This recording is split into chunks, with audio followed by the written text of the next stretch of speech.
12:30 ಅಷ್ಟೊತ್ತಿಗೆ ನಂಗೆ ಸಡನ್ ಆಗಿ ಫುಲ್ ವಾಯ್ಸ್ ಕೇಳ್ಬಿಡ್ತು. ಒಬ್ರು ಹೆಂಗಸು ಅಳೋದು, ಫುಲ್ಲು ಜೋರಾಗಿ ಅಳೋದು. ಅವ್ರನ್ನ ಇಬ್ರು ಕಂಟ್ರೋಲ್ ಮಾಡ್ತಾ ಇದ್ರು. ಆ ವಾಯ್ಸು ಕೇಳ್ತಾ ಇತ್ತು. ನಾನು ನಿದ್ದೆ ಮಾಡಿ ಎದ್ಬಿಟ್ಟು ನಂಗೆ ಏನು ಗೊತ್ತಿರೋ ತರ ನನ್ನ ಇನ್ನ ಕ್ಲಾರಿಫೈ ಮಾಡ್ತಾ ಇದ್ದೀನಿ, ಅದೇನು ಅಂತ, ಏನಾಗ್ತಿದೆ. ಡೆಲಿವರಿ ಥಿಯೇಟರ್ ಕರ್ಕೊಂಡು ಹೋಗ್ತಾರೆ. ಅವಾಗ ಒಂಥರ ದಗ ದಗ ದಗ ಅನ್ಸ್ತಿರುತ್ತೆ, ನಮ್ಗೆ ಒಂಥರ ಭಯ ಆಲ್ರೆಡಿ ವೆಯ್ಟ್ ನೋಡಿದಾಗ ಮೂವಿಲ್ ತೋರಿಸ್ದಂಗೆ ಪೇನ್ ಬರುತ್ತೆ. ಸಡನ್ ಆಗಿ ಹೋಗ್ಬಿಟ್ಟು ಅರ್ಧ ಗಂಟೆಲಿ ಡೆಲಿವರಿ ಮಾಡ್ಕೊಂಡು ಬರೋದು ಆತರ ಆಗಲ್ಲ. ನೆಕ್ಸ್ಟ್ ಡೇ ಎದ್ದೇಳ್ಬೇಕಾರೆ ಒಂದ್ ಮಗು ಅಳೋ ಸೌಂಡ್ ಕೇಳ್ಬಿಡೈತೆ.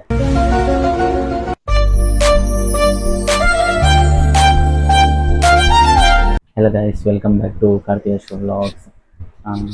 ವಿಡಿಯೋ ಮಾಡಿದ್ರೆ ತುಂಬ ದಿನ ಆಯಿತು.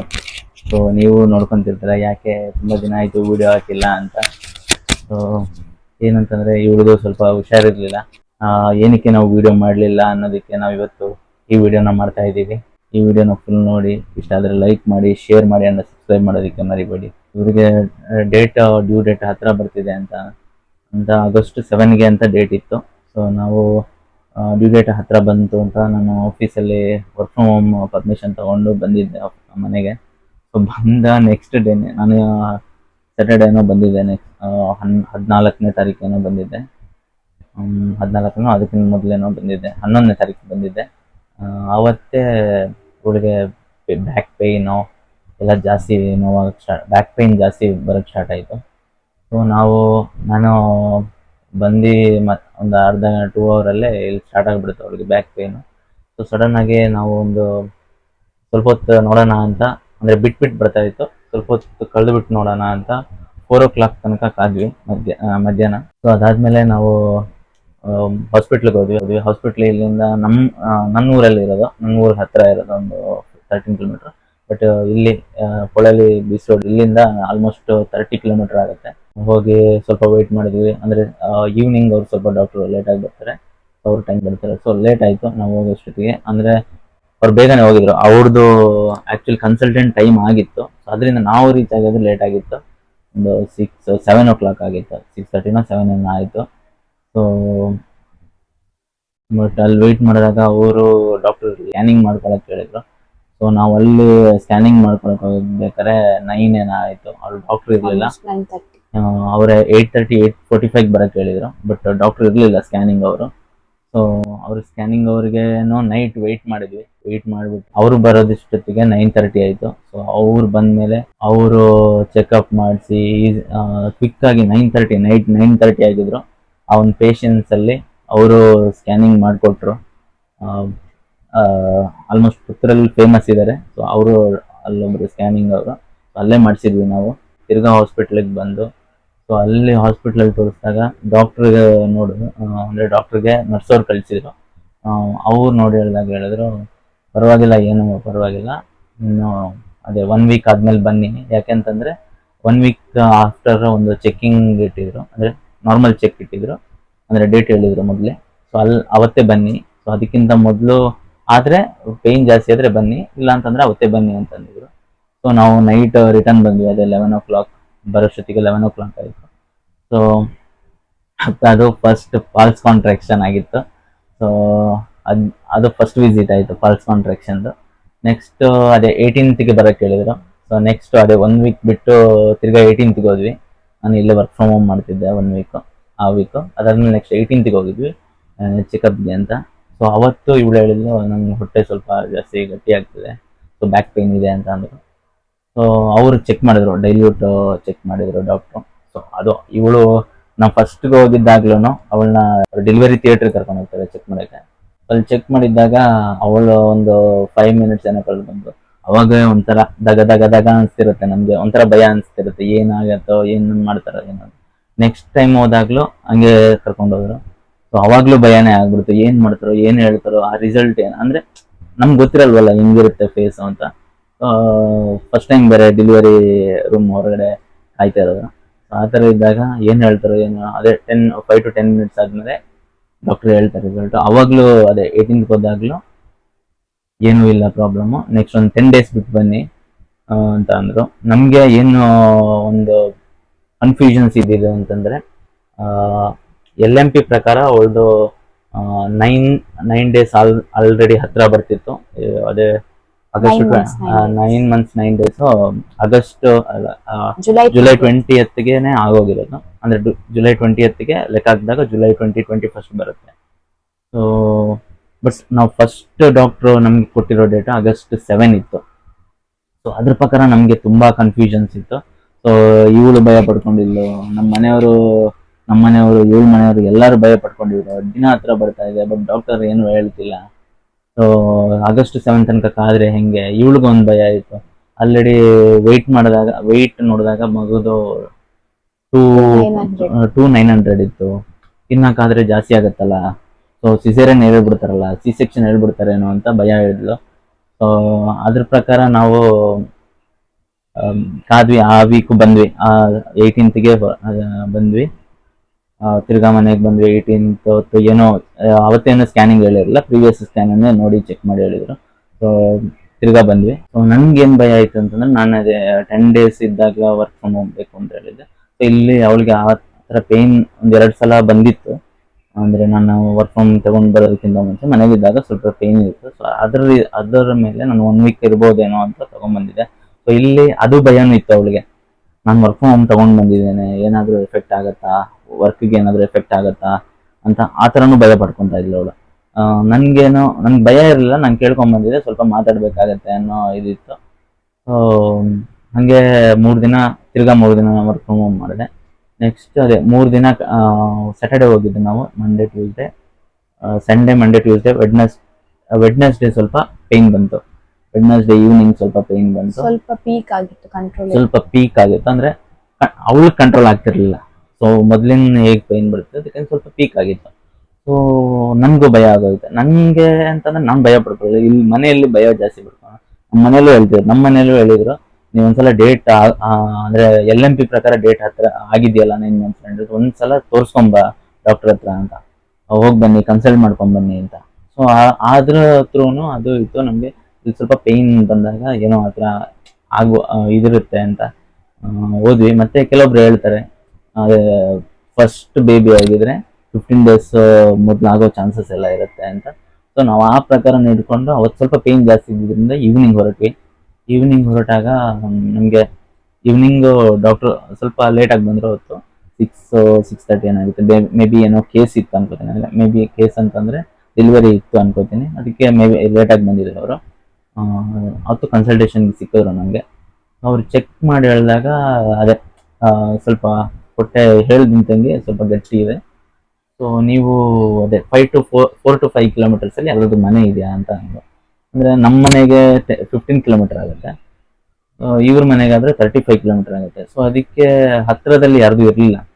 ಅಂದರೆ ಯಾರಾದರೂ ಹತ್ರದವರು ಇದ್ರು, ಬಟ್ ಅವರೆಲ್ಲ ಕೆಲ್ಸಕ್ಕೆ ಹೋಗಿರ್ತಾರೆ. ಅವ್ರ ನೈಟ್ ಶಿಫ್ಟ್, ಡೇ ಶಿಫ್ಟ್ ಎಲ್ಲ ಇರುತ್ತೆ, ಅರ್ಲಿ ಮಾರ್ನಿಂಗ್ ಎಲ್ಲ ಕೆಲ್ಸಕ್ಕೆ ಹೋಗೋರು ಇದ್ರು. ಅವ್ರಿಗೆಲ್ಲ ಉಪದ್ರ ಮಾಡೋಕ್ಕೆ ನಮ್ಗೆ ಇಷ್ಟ ಇರಲಿಲ್ಲ. ಅಡ್ಮಿಟ್ ಆದರೆ ಏನೂ ಇಲ್ಲ, ಅಲ್ಲೇನೋ ದೊಡ್ಡ ಕಾಸ್ಟ್ ಆಗಲ್ಲ ಅಂತ ಅನ್ಕೊಂಡಿದ್ವಿ. ಕಾಸ್ಟ್ ಆಗಲ್ಲ, ಅದಕ್ಕೆ ನಾವು ಅಲ್ಲೇ ಉಳ್ಕೊಂಡ್ವಿ. ಹಾಸ್ಪಿಟಲಲ್ಲೇ 1 ದಿವಸ ಅಡ್ಮಿಟ್ ಆಗಿದ್ವಿ. ಸೊ ಅವತ್ತು ಸ್ವಲ್ಪ ಪೇಯ್ನ್ ಇತ್ತು. ಸೊ ಅದಕ್ಕೆ ಅವರು ಅಬ್ಸರ್ವೇಷನ್ ಮಾಡಿ, ನಿಮಗೆ ಒಂದಿನ 24 hours ಅಬ್ಸರ್ವೇಷನ್ ಮಾಡಿ ನಿಮಗೆ ನೆಕ್ಸ್ಟ್ ಹೇಳ್ತೀವಿ. ಏನೋ ಪೇಯ್ನಲ್ಲಿ ಇನ್ನೇನು ವೇರಿಯೇಷನ್ ಇಲ್ಲ ಅಂತಂದರೆ ನಿಮ್ಗೆ ಕಳಿಸ್ತೀವಿ ಅಂತ ಅಂದರು. ಚೆಕಿಂಗ್ ಮಾಡಿ ಏನಾದರೂ ವೇರಿಯೇಷನ್ ಇಲ್ಲ ಅಂತಂದರೆ ಕಳಿಸ್ತೀವಿ, ವೇರಿಯೇಷನ್ ಇದ್ದರೆ ನೀವು ಇಲ್ಲೇ ಕಂಟಿನ್ಯೂ ಮಾಡ್ತೀವಿ ಅಂತ ಅಂದರು. ಅದಕ್ಕೆ ನಾವು ಉಳ್ಕೊಂಡ್ವಿ. ಬೇರೆ ಯಾರಿಗೂ ಇದು ಮಾಡೋದು ಇಷ್ಟ ಇರಲಿಲ್ಲ, ಅಲ್ಲೇ ಉಳ್ಕೊಂಡ್ವಿ. ಅವತ್ತು ಉಳ್ಕೊಳ್ಳೋ ಎಲ್ಲ ಅಲ್ಲೇ ಅಡ್ಮಿಟ್ ಮಾಡಿದ್ರು. ನಮಗೆ ರೂಮ್ಸ್ ಫಸ್ಟ್ ಟೈಮ್ ಅಂದರೆ ಫುಲ್ಲು ರೂಮ್ಸ್ ಎಲ್ಲ ಸಪ್ರೇಟ್ ರೂಮ್ಸ್ ಎಲ್ಲ ಫುಲ್ ಬುಕ್ ಆಗಿತ್ತು. ಇವಳನ್ನ ಅದೇ ವಾರ್ಡ್ಗೆ ಹಾಕಿದ್ರು, ಅಂದರೆ ಲೇಡೀಸ್ ವಾರ್ಡ್ಗೆ ಹಾಕಿದ್ರು. ಸೊ ಲೇಡೀಸ್ ಹಾಸ್ಪಿಟ್ಲ್ಗಳೆಲ್ಲ ರೂಮ್ಸ್ ಇರುತ್ತಲ್ಲ, ಲೇಡೀಸ್ ವಾರ್ಡಲ್ಲಿ ಯಾರೋ ಫ್ಯಾಮಿಲಿ ಅವರು ಒಬ್ರು ಇರಬೇಕು, ಅದು ಲೇಡೀಸ್ ಇರಬೇಕು. ಜೆಂಟ್ಸ್ ಇದ್ರೆ ಅವರೆಲ್ಲ ಹೊರಗಡೆ ಬೇರೆ ಕಡೆ ಹೊರಗಡೆ ಮಲ್ಕೊಬೇಕು ಅಂತ. ಸೊ ನಮಗೆ ಏನು ಹೇಳಿದ್ರು, OPD ಅಂತ ಇರುತ್ತಲ್ಲ, ಔಟ್ ಪೇಷಂಟ್ ಇದರಲ್ಲಿ ಅಲ್ಲೇ ಸ್ಪೇಸ್ ಇತ್ತು. ಸೊ ಅಲ್ಲೇ ಮಲ್ಕೊಳಕ್ಕೆ ಹೇಳಿದ್ರು ನನ್ನ. ನೋಡಿದ್ರೆ ನಾನು ಒಬ್ಬನೇ ಇರೋದು, ಎಲ್ಲ ಔಟ್ ಪೇಷಂಟ್ ಅಲ್ಲಿ ಹೊರಗಡೆ ಮಲ್ಕೊಳಕ್ಕೆ, ಮತ್ತೆ ಎಲ್ಲ ಒಬ್ಬೊಬ್ಬರೇ ಇದ್ರು, ಅವ್ರಿಗೆ ಇದು ಮಾಡ್ಕೊಂಡಿದ್ರು. ಎಲ್ಲ ಆಯಿತು, ಅಲ್ಲೇ ಮಲ್ಕೊಂಡೆ. ನೈಟ್ ಎಲ್ಲ ಕ್ಲೀನ್ ಮಾಡ್ತಿದ್ರು. ಸೊ ಕ್ಲೀನ್ ಎಲ್ಲ ಮಾಡಾದ್ಮೇಲೆ ನಾನು ಅಲ್ಲೇ ಮಲ್ಕೊಂಡು ಒಂದು ನಂಗೆ ಅಲ್ಲಿ ಹಾಸ್ಪಿಟಲ್ ಬೇರೆ ಇದೆ, ನಂಗೆ ಕರೆಕ್ಟಾಗಿ ಬೇಗ ನಿದ್ದೆ ಬರಲಿಲ್ಲ. ಇವಳು ಬೇರೆ ಅಲ್ಲಿ ವಾರ್ಡಲ್ಲಿ ಇದ್ದು, ಅವ್ರ ಅಮ್ಮ ಅಲ್ಲಿ ಇದ್ರು, ಅವಳ ಜೊತೆ ಉಳ್ಕೊಂಡಿದ್ರು. ನಾನು ಹೊರಗಡೆ OPD ಹತ್ರ ಉಳ್ಕೊಂಡಿದ್ದೆ. ಅಲ್ಲಿ ಒಂದು ಬೆಂಚ್ ಇತ್ತು. ಬೆಂಚ್ ಅಂದ್ರೆ ಅದು ಒಪೋಸಿಟ್ ಇತ್ತು. ಇಲ್ಲೊಂದು ಬೆಂಚ್, ಅದೊಂದು ಬೆಂಚ್. ಸೊ ನಾನು ಒಂದು ಬೆಂಚಲ್ಲಿ ಫ್ಯಾನ್ ಹಾಕೊಂಡು ಲೈಟ್ ಹಾಕೊಂಡು ಮಲಗಿದ್ದೆ. ಅವ್ರ ಅಂದ್ರೆ ನರ್ಸ್ ಎಲ್ಲ ಬೇರೆಯವರೆಲ್ಲ ಹೇಳಿದ್ರು ನೀವೆಲ್ಲೇ ಮಲ್ಕೊಳ್ಳಿ ಅಂತ ಅಂದ್ರು. ನಾನು ಮಲ್ಕೊಂಡಿದ್ದೆ. ಒಂದು 11:30 ಹಿಂಗೆ ನಿದ್ದೆ ಬಂದಿತ್ತು. 12:30 ಹಿಂಗೆ ನಾನು ನಿದ್ದೆ ಕಣ್ಣಿಗೆ ಬಟ್ಟೆ ಹಾಕೊಂಡು, ಅಂದ್ರೆ ಲೈಟ್ ಇರುತ್ತಲ್ಲ, ಸೊ ಬರಬಾರ್ದು ಅನ್ನೋದಕ್ಕೆ ನಾನು ಅಲ್ಲೇ ಮಲ್ಕೊಂಡಿದ್ದೆ. ಲೈಟ್ ಕಣ್ಣಿಗೆ ಬಟ್ಟೆ ಹಾಕ್ಬಿಟ್ಟು ಮಲ್ಕೊಂಡಿದ್ದೆ. 12:30 ಅಷ್ಟೊತ್ತಿಗೆ ನಂಗೆ ಸಡನ್ ಆಗಿ ಫುಲ್ ವಾಯ್ಸ್ ಕೇಳ್ಬಿಡ್ತು. ಒಬ್ರು ಹೆಂಗಸು ಅಳೋದು, ಫುಲ್ಲು ಜೋರಾಗಿ ಅಳೋದು. ಅವ್ರನ್ನ ಇಬ್ರು ಕಂಟ್ರೋಲ್ ಮಾಡ್ತಾ ಇದ್ರು. ಆ ವಾಯ್ಸು ಕೇಳ್ತಾ ಇತ್ತು ನನಗೆ. ಫುಲ್ ಇಬ್ರು ಹೆಂಗಸರು ಅವ್ರನ್ನ ಕಂಟ್ರೋಲ್ ಮಾಡೋದು. ಒಬ್ರು ಫುಲ್ಲು ಬೊಬ್ಬೆ ಹಾಕ್ತಿದ್ರು, ಅಂದ್ರೆ ಫುಲ್ ಅಳ್ತಿದ್ರು. ಬೊಬ್ಬೆ ಅಂತಂದ್ರೆ ನಮ್ಮ ಬೊಬ್ಬೆ ಅಂದ್ರೆ ಸೌಂಡ್, ಅಂದ್ರೆ ಕೂಗ್ತಾ ಇದ್ರು, ಅಳ್ತಾ ಇದ್ರು, ಕಿರಿಚ್ತಿದ್ರು. ಸೊ ನನ್ ಸ್ವಲ್ಪ ಹಂಗೇನೋ ಇದಾಯ್ತು. ನಾನು ಸಡನ್ ಆಗಿ ಎದ್ಬಿಟ್ಟೆ. ಎದ್ದು ನೋಡಿದ್ರೆ ನನ್ನ ಎದುರು ಟೇಬಲ್ ಅಲ್ಲಿ, ಎದುರು ಬೆಂಚಲ್ಲಿ ಒಬ್ರು ಹೆಂಗಸಿದ್ದಾರೆ. ಅವ್ರನ್ನ ಇಬ್ರು ಹಿಡ್ಕೊಂಡಿದ್ದಾರೆ. ಸುತ್ತ ತುಂಬಾ ಜನ ಇದ್ದಾರೆ. ನಾನು ಇಲ್ಲಿ ಬೆಂಚಲ್ಲಿ ಮಲಗಿದ್ದೀನಿ, ಎದುರುಗಡೆ ಅವರಿದ್ದಾರೆ. ನನ್ನ ಸೈಡಲ್ಲಿ 1-2 ಜನ ನಿಂತಿದ್ದಾರೆ ಈ ಕಡೆ. ನಾನು ಮಲ್ಕೊಂಡಿದ್ದೀನಿ. ಮತ್ತೆ ಫುಲ್ಲು ಎಲ್ಲ ಒಂದಷ್ಟು ಫುಲ್ ಕವರ್ ಮಾಡಿಕೊಂಡು ಹಾಸ್ಪಿಟಲ್ ನರ್ಸ್ಗಳಿದ್ದಾರೆ, ಎಲ್ಲರೂ ನಿಂತ್ಕೊಂಡಿದ್ದಾರೆ. ನಂಗೆ ನಿದ್ದೆ ಬೇರೆ ಬಂದಿತ್ತು. ಅರೆ ನಿದ್ದೆಯಲ್ಲಿ ನೋಡ್ಬಿಟ್ಟು ನಂಗೆ ಕ್ಲಾರಿಫೈ ಆಗ್ತಿಲ್ಲ ಏನು ಅಂತ. ಸಡನ್ ಆಗಿ ಸ್ವಲ್ಪ ನಿದ್ದೆ ಇತ್ತು. ಸಡನ್ ಆಗಿ ಎದ್ದು ನೋಡಿದ್ರೆ, ಸಡನ್ ಆಗಿ ಎದ್ದೆ. ಏನು ನಾನು ಬೇರೆ ಇಂಟ್ರೋವರ್ಟ್. ಆ ಟೈಮಲ್ಲಿ ಏನಾಗಿದ್ರು ನಂಗೆ ಅದನ್ನ ಏನ್ ಮಾಡೋದು. ನಾನು ಒಂಥರ ಹಿಂಗಿರುತ್ತೆ ಆ ಸಿಚುವೇಶನ್, ಹೆಂಗಿರುತ್ತೆ. ನಾನು ನಿದ್ದೆ ಮಾಡಿ ಎದ್ಬಿಟ್ಟು ನಂಗೆ ಏನು ಗೊತ್ತಿರೋ ತರ ನನ್ನ ಇನ್ನ ಕ್ಲಾರಿಫೈ ಮಾಡ್ತಾ ಇದ್ದೀನಿ ಅದೇನು ಅಂತ, ಏನಾಗ್ತಿದೆ ಅಂತ ಎಲ್ಲ ನೋಡ್ತವ್ರೆ. ಆಮೇಲೆ ನೋಡಿದ್ರೆ ಅಲ್ಲೊಂದು ಡೆತ್ ಆಗಿತ್ತು. ಅವ್ರ ಹಾರ್ಟ್ ಫೇಲ್ ಆಗಿತ್ತು. ಅಂದ್ರೆ ICU ಎಮರ್ಜೆನ್ಸಿಗೆ ಬಂದಿದ್ರು. ಅವರು ಎಮರ್ಜೆನ್ಸಿ ಬಂದ್ಬಿಟ್ಟು ಡೆತ್ ಆಗಿತ್ತು. ಅವರು ಹಾರ್ಟ್ ಹಾರ್ಟ್ ಹಾರ್ಟ್ ಫೇಲ್, ಅಂದ್ರೆ ಹಾರ್ಟ್ ಅಟ್ಯಾಕ್ ಆಗಿತ್ತು ಅವ್ರಿಗೆ. ಸೊ ಅವರು ಡೆಡ್ ಬಾಡಿಯಲ್ಲಿ ಒಂದು ರೂಮಲ್ಲಿ ಇತ್ತು, ಅಂದ್ರೆ ರೂಮಲ್ಲಿ ಇಟ್ಟಿದ್ರು ಅವ್ರದ್ದು, ಹಾಸ್ಪಿಟಲ್ ರೂಮಲ್ಲಿ. ಇವರು ಹೊರಗಡೆ, ಫ್ಯಾಮಿಲಿ ಅವರೆಲ್ಲ ಹೊರಗಡೆ ಇದ್ರು. ಸೊ ಅಷ್ಟು ಕ್ಲಾರಿಫೈ ಆಗ್ತೀನಿ ನಂಗೆ. ಒಂಥರ ಆ ಸಿಚುವೇಶನ್ ತುಂಬಾನೇ ಇದಾಗ್ಬಿಡ್ತು ನಂಗೆ. ನಾನು ಎದ್ಬಿಟ್ಟು ಹಂಗೆ ಎದ್ದೋಗಿ ಬೇರೆ ಕಡೆ ಕೂತ್ಕೊಂಡಿದ್ದೆ. ಅವಾಗ ಅವ್ರ ಫ್ಯಾಮಿಲಿ ಅವರು ಒಬ್ರು ಕರೆದು ನನ್ನ, ನೀವಿಲ್ಲಿ ಮಲ್ಕೊಂಬೇಡಿ ಸ್ವಲ್ಪ, ಅಂದ್ರೆ ಅಲ್ಲೊಂದು ಬೇರೆ ಇದಿತ್ತು, ಬೆಡ್ ಇತ್ತು, ಅಂದ್ರೆ ಹೊರಗಡೆ ಬೇರೆ ಬೆಂಚ್ ಇತ್ತು. ಸೊ ನೀವು ಅಲ್ಲಿ ಹೋಗ್ಬಿಟ್ಟು ಮಲ್ಕೊಳ್ಳಿ, ಸುಮ್ಮನೆ ಇಲ್ಲಿ ನಿಮ್ಗೆ ಇರಿಟೇಷನ್ ಆಗ್ಬಿಡುತ್ತೆ, ಅಂದ್ರೆ ನಿಮ್ಗೆ ನಿದ್ದೆ ಬರಲ್ಲ, ನಿದ್ದೆ ಮಾಡೋಕ್ಕಾಗಲ್ಲ. ಸೊ ಅಲ್ಲಿ ಹೋಗ್ಬಿಟ್ಟು ಮಲ್ಕೊಳ್ಳಿ ಅಂತ ಅಂದ್ರು. ಸೊ ಅವರು ಬೇರೆ ನರ್ಸ್ ಅವರು ಇದು ಮಾಡಿದ್ರು, ಅಲ್ಲೇ ಮಲ್ಕೊಳ್ಳಿ ಅಂತಂದ್ರು. ಅಲ್ಲೇ ಮಲ್ಕೊಂಡೆ. ನೆಕ್ಸ್ಟ್ ಡೇ ಎದ್ದೇಳ್ಬೇಕಾರೆ ಒಂದು ಮಗು ಅಳೋ ಸೌಂಡ್ ಕೇಳ್ಬಿಡೈತೆ. ನನ್ಗೆ ಶಾಕಿಂಗ್. ನಂಗೆ ಕಾಲ್ ಮಾಡ್ಬಿಟ್ಟು ಇವರು ನನ್ನ ಹುಡುಕಿ ನಾನು ಸಿಗ್ಲಿಲ್ದೆ ಇವರು ಅವಳನ್ನ ಡೆಲಿವರಿ ರೂಮ್ ಕರ್ಕೊಂಡು ಹೋಗಿದ್ದಾರೆ. ನಂಗೆ ಕಾಲ್ ಮಾಡಿರ್ತಾರೆ, ನಾನು ಕಾಲ್ ಎತ್ತಿರಲ್ಲ ನೈಟ್. ಅದಕ್ಕೆ ಇವ್ರನ್ನ ಡೆಲಿವರಿ ರೂಮ್ ಕರ್ಕೊಂಡೋಗಿ ಮಗು ಡೆಲಿವರಿ ಮಾಡ್ಬಿಟ್ಟವ್ರೆ ಅಂತ ನಾನು. ಆಮೇಲೆ ಸಡನ್ ಆಗಿ ಎದ್ಬಿಟ್ಟು ಆ ಕಡೆ ಈ ಕಡೆ ಎಲ್ಲ ನೋಡಿ ಅಲ್ಲಿ ಹೋದ್ರೆ ಇವ್ರಮ್ಮ ಆ ಕಡೆಯಿಂದ ಹೊರಗಡೆಯಿಂದ ಬರ್ತಾರೆ, ವಾರ್ಡ್ ರೂಮ್ ಇಂದ, ಏನು ಗೊತ್ತಿಲ್ದಿರ್ತಾರೆ. ಇವ್ರು ನೋಡಿದ್ರೆ ಮಲ್ಕೊಂಡಿದ್ದಾರೆ. ಆತರ ಆಗೋಗಿತ್ತು. ಆ ನೈಟ್ ಅಂತೂ ನಂಗೆ ಕರೆಕ್ಟ್ ನಿದ್ದೆ ಬರಲಿಲ್ಲ. ನೆಕ್ಸ್ಟ್ ಡೇ ಹಂಗೆ ಇತ್ತು. ಅಂದ್ರೆ ಹಾಸ್ಪಿಟಲ್ ಇರೋದಲ್ಲ, ಸುಮ್ಮನೆ ಆ ಕಡೆ ಈ ಕಡೆ ಓಡಾಡೋದು. ಇವ್ರು ಅಲ್ಲೇ ಮಲ್ಕೊಂಡಿದ್ರು. ಇವಳಿಗೆ ಡೋಸೇಜ್ ಎಲ್ಲ ಕೊಟ್ಟಿದ್ರು. ಅಂಡ್ ಅವತ್ತು ಸಂಜೆ ಡಾಕ್ಟ್ರು ಎಲ್ಲ ಚೆಕಪ್ ಮಾಡಿದ್ರು. ನಮ್ಗೆ ಸುಮ್ಮನೆ ಒಂದು ಸ್ಕ್ಯಾನ್ ಮಾಡಿಸ್ಕೊಂಡು ಬನ್ನಿ ಅಂತ ಅಂದ್ರು. ಅಂದ್ರೆ ವೇರಿಯೇಷನ್ ಏನಾಗುತ್ತಾ ಇದು ಅಂತ. ವಾಟರ್ ಕಂಟೆಂಟ್ ಸ್ವಲ್ಪ ಕಡಿಮೆ ಆದಂಗಿದೆ, ಸೊ ಸ್ವಲ್ಪ ಚೆಕ್ ಮಾಡ್ಕೊಂಡು ಬನ್ನಿ ಅಂತ. ಅವರು ಚೆಕ್ ಮಾಡಿಸ್ಕೊಂಡ್ ತಿರ್ಗಾ ಹೋಗಿ ನಾವು ಚೆಕ್ ಮಾಡಕ್ ಹೋದ್ವಿ. ಅವರೇ ಟೈಮಿಂಗ್ ಕೊಟ್ಟಿದ್ರು, ಅಂದ್ರೆ ಇಷ್ಟು ಗಂಟೆ ಹೋಗಿ ಅಂತ. ಅವರು ಸ್ಕ್ಯಾನಿಂಗ್ ಡಾಕ್ಟರ್ ಹತ್ರ ಮಾತಾಡಿದ್ರು. ಅವ್ರು ಹೇಳಿದ ಟೈಮ್ಗೆ ನಾವು ಹೋಗಿ ಚೆಕ್ಅಪ್ ಮಾಡಿಸ್ಕೊಂಡ್ ಬಂದ್ವಿ. ಏನು ಪ್ರಾಬ್ಲಮ್, ಏನು ವೇರಿಯೇಷನ್, ಅಂದ್ರೆ ಪ್ರೀವಿಯಸ್ ಇದರಲ್ಲೇ ಹೇಳಿದ್ರು ಫುಲ್ ಹೆಲ್ದಿ ಆಗಿತ್ತು, ವಾಟರ್ ಲೆವೆಲ್ ಕರೆಕ್ಟ್ ಆಗಿತ್ತು, ಬೇಬಿ ಕರೆಕ್ಟ್ ಆಗಿತ್ತು, ಎಲ್ಲಾನು ಕರೆಕ್ಟ್ ಆಗಿದೆ ಅಂತ ಅಂದಿದ್ರು. ಸೊ ಅದೇ ತರ ಇದನ್ನ ಈ ಸಲ ಮಾಡಿಸಿದಾಗ್ಲೂ ಏನು ಪ್ರಾಬ್ಲಮ್ ಇಲ್ಲ, ಏನು ಚೇಂಜಸ್ ಆಗಿಲ್ಲ ಅಂತ ಅಂದಿದ್ರು. ಸೊ ತಿರ್ಗಾ ಬಂದಾಗ ಚೆಕ್ ಮಾಡಿ, ಸೊ ಸಂಜೆ ಡಾಕ್ಟರ್ ಬಂದ್ರು. ಡಾಕ್ಟರ್ ಚೆಕ್ ಮಾಡಿ ಹೇಳಿದ್ರು, ಸೊ ಏನು ವೇರಿಯೇಷನ್ ಇಲ್ಲ, ಏನು ಪ್ರಾಬ್ಲಮ್ ಇಲ್ಲ, ನೀವು ಮನೆಗೆ ಹೋಗಿ. ಇಲ್ಲಿದ್ರೆ ಸುಮ್ಮನೆ ಅಂದ್ರೆ ಅವ್ರು ಆಕ್ಚುಲಿ ಡಾಕ್ಟ್ರು, ಅಲ್ಲಿ ಮೇನ್ ಡಾಕ್ಟರ್ ಮಗಳೇ ಹೇಳಿದ್ದು, ನೀವು ಇಲ್ಲಿ ಸುಮ್ಮನೆ ಯಾಕೆ ಉಳ್ಕೊಂತೀರಾ, ಸುಮ್ಮನೆ ಚಾರ್ಜಸ್ ಎಲ್ಲ ಇರುತ್ತೆ, ಸುಮ್ಮನೆ ಉಳ್ಕೊಳ್ಳೋದು ಬೇಡ, ಮನೆಗೆ ಹೋಗಿ ಇನ್ನೊಂದು 10 days ಇದೆ ಆಕ್ಚುಲ್ ಡೇಸ್ ಪ್ರಕಾರ. ಸೊ ಆ ಟೈಮ್ ಆದಾಗಲೇ ಬನ್ನಿ, ಇಲ್ಲಾಂತಂದ್ರೆ ಪೇಯ್ನ್ ಬಂದಾಗ ಬನ್ನಿ, ಸೊ ಇವತ್ತೇ ಬರುತ್ತೆ ನಾಳೆನೇ ಬರುತ್ತೆ ಅಂತ ನನ್ಗೆ ಅಂದ್ರೆ ಪೇನ್ ಬರುತ್ತೆ ಅಂತ ನಾನು ಹೇಳಕ್ಕಾಗಲ್ಲ. ಸಡನ್ ಆಗಿ ಬರ್ಬೋದು. ಪೇನ್ ಬಂದಾಗ ಬನ್ನಿ. ಅದು ಸಡನ್ ಆಗಿ ಟಿವಿಲಿ ತೋರಿಸ್ತಾರಲ್ಲ, ಪೇನ್ ಬರುತ್ತೆ ಸಡನ್ ಆಗಿ ಹೋಗ್ಬಿಟ್ಟು ಅರ್ಧ ಗಂಟೆಲಿ ಡೆಲಿವರಿ ಮಾಡ್ಕೊಂಡು ಬರೋದು, ಆತರ ಆಗಲ್ಲ ಅಂತ ಆಗಲ್ಲ ಅಂತ ಆ ಫಿಲ್ಮ್ ತರ ಅಂತ ಹೇಳಿಲ್ಲ ಅವರು, ಬಟ್ ಆತರ ಆಗಲ್ಲ ಅದು. ನಮ್ಮ ಇದು ಅನಾಲಿಸಿಸ್ ಆಕ್ಚುಲಿ ಆತರ ಇರಲ್ಲ. ಮೂವಿಲಿ ತೋರಿಸ್ದಂಗೆ ಇವಾಗ ನೋವು ಬಂದು ಇವಾಗ ಹೋಗಿ ಇವಾಗಲೇ ಡೆಲಿವರಿ ಮಾಡ್ಕೊಂಡ್ ಬರೋದು ಆತರ ಇರಲ್ಲ. ಆಲ್ಮೋಸ್ಟ್ ಟೈಮ್ ತಗೊಳುತ್ತೆ.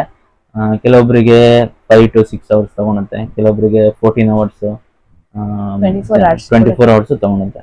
ಸೊ ಆತರ ಇರುತ್ತೆ. ಮೂವಿಲಿ ತೋರಿಸ್ದಂಗೆ ಸಡನ್ ಆಗಿ ಹೋಗ್ಬಿಟ್ಟು ಡೆಲಿವರಿ ಸಡನ್ ಆಗಿ ಪೇನ್ ಬಂದಾಗಲೇ ಸಡನ್ ಆಗಿ ಹೋಗ್ಬಿಟ್ಟು ಡೆಲಿವರಿ ಮಾಡ್ಕೊಂಡ್ ಬರಲ್ಲ. ಸೊ ಅದು ಮೂವಿಲಿ ಮಾತ್ರ ಅದು.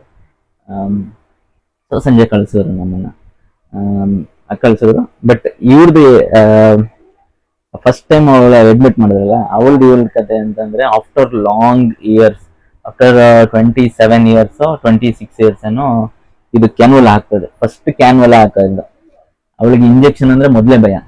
ಕ್ಯಾನ್ಯುಲ್ ಹಾಕಿದರೆ ಏನಾಯ್ತು ಅಂತ, ನಾನು ಹೊರಗಡೆ ಏನೋ ತಿಂಡಿ ತರಕ್ ಹೋಗಿದ್ದೆ ಇವಳಿಗೆ, ಟೀ ಮತ್ತೆ ತಿಂಡಿ ತರಕ್ ಹೋಗಿದ್ದೆ, ಹೊಟ್ಟೆಗೆ ಹಸಿವಾಗ್ತಿದೆ ಅಂತ ಅಂದಾಗ ಹೋಗಿ ಬಂದಾಗ ಇವಳು ಅಳ್ತಿದ್ದಾಳೆ. ಯಾಕೆ ಅಳ್ತಿದ್ದಾಳೆ ಅಂತ ನಾನು ಕೇಳಿದ್ರೆ, ಅದೇ ಕೆನುಲ್ ಹಾಕ್ತಾರಲ್ಲ, ಅದೇ ಗ್ಲೂಕೋಸ್ ಎಲ್ಲ ಹಾಕಕ್ಕೆ ಕೆನುಲ, ಅದು ಹಾಕಿದ್ದಾರೆ. ಅದು ನೋವಾಯ್ತು ನಮ್ಗೆ ಹಾಕ್ಬೇಕಾರೆ ಅಂತ. ಸೊ ಅವಳಿಗೆ ಇಂಜೆಕ್ಷನ್ ಇದೆಲ್ಲ ಅಂತಂದ್ರೆ ಅದು ಸಿಕ್ಕಾಪಟ್ಟೆ ಉರಿಯುತ್ತೆ ಅದು ಹಾಕ್ಬೇಕಾರೆ. ಅದು ನಿಮ್ಗೆ ನಾರ್ಮಲ್ ಆಗಿ ಇಂಜೆಕ್ಷನ್ ತಗೊಂಡವ್ರಿಗೆಲ್ಲ ಅದು ಏನು ಅನ್ಸಲ್ಲ. First time after long time ಅಲ್ಲಿ ಹಾಕ್ಸ್ಬೇಕಾರೆ ಅದೊಂಥರ ಜುಮ್ ಅಂತ ಅನ್ಸುತ್ತೆ. ಅದೊಂಥರ ಪೇಯ್ನೇ ಬೇರೆ ಇರುತ್ತೆ ಅದು. ಸೊ ಅದಕ್ಕೆ ನಾನಂದ್ರೆ ಏನು ಅದನ್ನ ಇದ್ ಮಾಡಕ್ ಹೋಗ್ಬೇಡ, ಏನಾದ್ರೂ ನೀನು ಸ್ವಲ್ಪ ಏನಾದ್ರು ಇದ್ ಮಾಡಿ ಏನಾದ್ರು ಬ್ಲಡ್ ಬಂತು ಅಂದ್ರೆ ತಿರ್ಗಾ ಬೇರೆದಕ್ಕೆ ಹಾಕ್ತಾರೆ, ಸುಮ್ಮನೆ ಇರು ಅಂತ ಅಂದಿದ್ದೆ. ಹಂಗೆ. ಸೊ ಅವತ್ತಿನ ಪಾರ್ಟ್ ಅವರು ಮನೆಗೆ ಕಳ್ಸಿದ್ರು. ತಿರ್ಗಾ ನಾವು ಅವತ್ತೇನಾಯ್ತು, ಇದು ಫಾಲ್ಸ್ ಕಾಂಟ್ರಾಕ್ಷನ್ ಇವತ್ತು ಕಳ್ಸ್ಬಿಟ್ರ ಅನ್ನೋ ಫೀಲ್ ಅಲ್ಲೇ ನಾವು ಬಂದ್ವಿ. ಒಂಥರ ಬೇಜಾರಲ್ಲಿ ಕಾದು ಇದು ಆಕ್ಚುಲಿ ಅದು 3rd ಟೈಮ್ ನಾವು ಹಾಸ್ಪಿಟ್ಲಿಗೆ ಹೋಗಿ ಪೇನ್ ಬಂದಾಗ ಹಾಸ್ಪಿಟ್ಲಿಗೆ ಹೋಗಿ ಬರ್ತಾ ಇರೋದು. ಸೊ ಆತರ ಆದ್ರೆ ತುಂಬಾ ಬೇಜಾರಾಗ್ಬಿಡುತ್ತೆ. ಬೇಜಾರಂತಂದ್ರೆ ಒಂಥರ ಬೇಜಾರಾಗುತ್ತೆ. ಎಕ್ಸ್ಪೆಕ್ಟೇಷನ್ಸ್ ಇಟ್ಕೊಂಡು ಹೋಗ್ತೀವಿ ಹೋಗ್ಬೇಕಾರೆ, ಈ ತರ ಆಗುತ್ತೆ ಅಂತ. ಬಟ್ ಬರ್ಬೇಕಾರೆ ಒಂಥರ ಬೇಜಾರಾಗುತ್ತೆ. ಅಂಡ್ ತುಂಬಾ ವೇಟ್ ಮಾಡೋದು ಎಷ್ಟು ವೇಟ್ ಮಾಡಿಸ್ತೀಯ ಅಂತ ಇವಳು ಮಗುಗ್ ಬೇಕು ಅಂತ ಇದ್ಲು. ಆಮೇಲೆ ನೆಕ್ಸ್ಟ್ ನಾವು ಅವತ್ತು ಡಿಸ್ಚಾರ್ಜ್ ಆಗ್ಬಿಟ್ಟು ಬಂದು ನಾವು ಮನೆಗೆ ಬರ್ಲಿಲ್ಲ, ಇವ್ರ ಮನೆಗೆ ಇಲ್ಲಿಗೆ ಬರ್ಲಿಲ್ಲ. ಇದು ಪೊಳಲಿ ಇರೋದು. ಅವ್ರ ಅಕ್ಕ ಮನೆ ಬಂದ್ಬಿಟ್ಟು BC ರೋಡಲ್ಲಿ ಇದೆ. ಸೊ BC ರೋಡಲ್ಲಿ ಅವ್ರ ಮನೆಗೆ ಹೋದ್ವಿ ಫ್ಲಾಟ್ಗೆ. ಅಂದ್ರೆ ಬರೋಷ್ಟೊತ್ತಿಗೆನೆ 8:30 ಏನೋ ಆಗಿತ್ತು. ಸೊ 8:30 9 o'clock ಬಂದು ಇನ್ನು ಊಟ ಎಲ್ಲ ಪ್ರಿಪೇರ್ ಮಾಡಬೇಕು, ಸ್ವಲ್ಪ ಕಷ್ಟ ಆಗತ್ತೆ ಅಂತ ಅವ್ರ ಮನೆಗೆ ಹೋದ್ವಿ. ಅಲ್ಲಿ ಉಳ್ಕೊಂಡು ನಾಳೆ ನೆಕ್ಸ್ಟ್ ಡೇ ಬೆಳಿಗ್ಗೆ ಬರೋಣ ಅಂತ. ಅದೆಲ್ಲ ಆಯ್ತು. ಅಲ್ಲೆಲ್ಲ ಊಟ ಮಾಡಿದ್ವಿ, ಎಲ್ಲ ಬಂದು ಫ್ರೆಶ್ ಅಪ್ ಆಗಿ ಊಟ ಮಾಡಿ ಮಲಗಿದ್ವಿ.